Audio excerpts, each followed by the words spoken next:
যুক্তরাষ্ট্র Israel Iran যুদ্ধ ক্রমশ ভয়াবহ আকার নিচ্ছে। যুক্তরাষ্ট্রের প্রত্যাশা ছিল ইরানের supreme leader Ayatollah Ali Khomeini সহ প্রথম সারির নেতাদের নিকেশ করতে পারলেই ইরানে পালাবদল ঘটবে। কিন্তু পরিস্থিতি যেদিকে যাচ্ছে তা কল্পনার থেকেও বিচিত্র। ইরান বুঝে গিয়েছে ইসরায়েল ও মার্কিন যুক্তরাষ্ট্রের সঙ্গে দীর্ঘমেয়াদী যুদ্ধে পেরে উঠবে না। তাই মার্কিনীদের বন্ধু রাষ্ট্র সৌদি, কাতার, ওমান, বাহরিনের উপর হামলা চালাচ্ছে ইরান।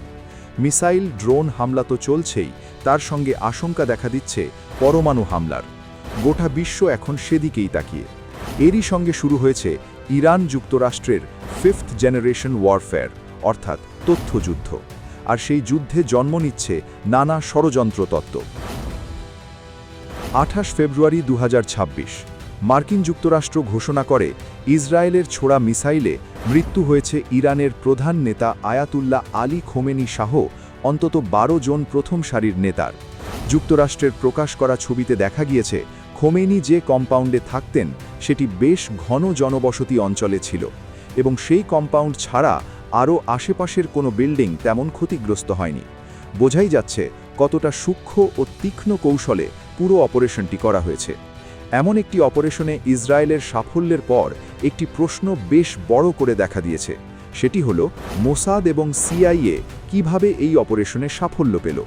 আর এই প্রশ্ন থেকেই বাজারে ছড়িয়েছে বেশ কিছু ষড়যন্ত্র তত্ত্ব।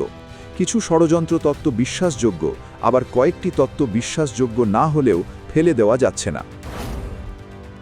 খোমেনির মৃত্যুকে ঘিরে যে ষড়যন্ত্র তত্ত্বটি সবচেয়ে বেশি ভাইরাল হয়েছে সেটি হল মোসাদ এবং সিআইএ দীর্ঘমেয়াদী পরিকল্পনা করেই ইরানে কিছু ডেন্টিস্টকে পাঠিয়েছে যারা দাঁতের চিকিৎসা করে। আর সেই সুযোগেই খোমেনির আশেপাশে থাকেন এমন শীর্ষস্তরের নিরাপত্তা কর্মীর দাঁতের চিকিৎসার সময় বিশেষ ধরনের মাইক্রো ট্র্যাকার প্রতিস্থাপন করে দিয়েছেন।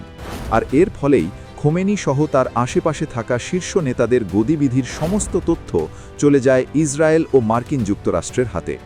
বাজারে এই তথ্য আসার পর বিষয়টিকে ফেলে দিতে পারছেন না অনেকেই।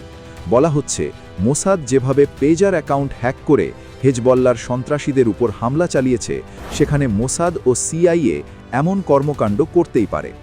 আরও বিশ্বাসযোগ্যতার কারণ হল বায়োমেডিক্যাল তথ্য অনুসন্ধানের জন্য রোগীর শরীরে মাইক্রোচিপ বসানোর প্রথা আমেরিকাতে চালু হয়ে গিয়েছে। এমনকি দাঁতের চিকিৎসার ক্ষেত্রে রেডিও ফ্রিকোয়েন্সির মাধ্যমে রোগীর তথ্য সরবরাহ করা হয় এমন উপায় চালু হয়েছে। কিন্তু কোনো দেশের চরবৃত্তির ক্ষেত্রে দাঁতের মাইক্রোচিপের ব্যবহারের নজির নেই, তাই এই যুক্তি ফেলে দেওয়া যাচ্ছে না। খোমেনির মৃত্যুকে ঘিরে যে তত্ত্বটি বাজারে বেশ জোরালোভাবে উঠে এসেছে সেটি হল ট্রাফিক সিসিটিভি হ্যাক করা। গোয়েন্দা রিপোর্ট থেকে জানা যাচ্ছে ইরানের সুপ্রিম নেতা আলী খোমেনির নিরাপত্তার জন্য আইআরজিসি বা ইসলামিক রেভলিউশনারি গার্ড কর্পের বিশেষ কমান্ডো বাহিনী ছিল। শুধুমাত্র আলী খোমেনির নিরাপত্তার জন্যই বরাদ্দ ছিল 12,000 কমান্ডো। খোমেনি সহ এই পুরো বাহিনীর গতিবিধির তথ্য জানতে হ্যাক করা হয় তেহরান শহরে বসানো প্রত্যেকটি সিসিটিভির। আর্টিফিশিয়াল ইন্টেলিজেন্সের মাধ্যমে বিশ্লেষণ করার পরেই পাকাপোক্ত অপারেশন সাজানো হয়। আইআরজিসি বা ইসলামিক রেভলিউশনারি গার্ড কর্পের 5টি শাখা রয়েছে। তার মধ্যে একটি হল জাতীয় গুপ্তচর সংস্থা কুদস।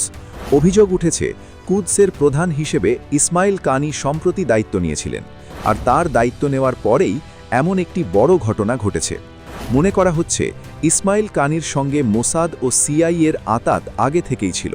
তার বিরুদ্ধে অভিযোগ ওঠার কারণ খোমেনি যেখানে ছিলেন সেখানে মিসাইল হামলার ঠিক কিছুক্ষণ আগেই তিনি বেরিয়ে যান। 27 সেপ্টেম্বর 2024 সালে লেবাননে হেজবল্লার হেডকোয়ার্টারে হামলা চালায় ইসরায়েল। সেখানে সেক্রেটারি জেনারেল হাসান নাসরাল্লাহর মৃত্যু হয়। অভিযোগ রয়েছে সেখানেও ইসরায়েলের হামলার ঠিক আগে ইসমাইল কানি বেরিয়ে যান।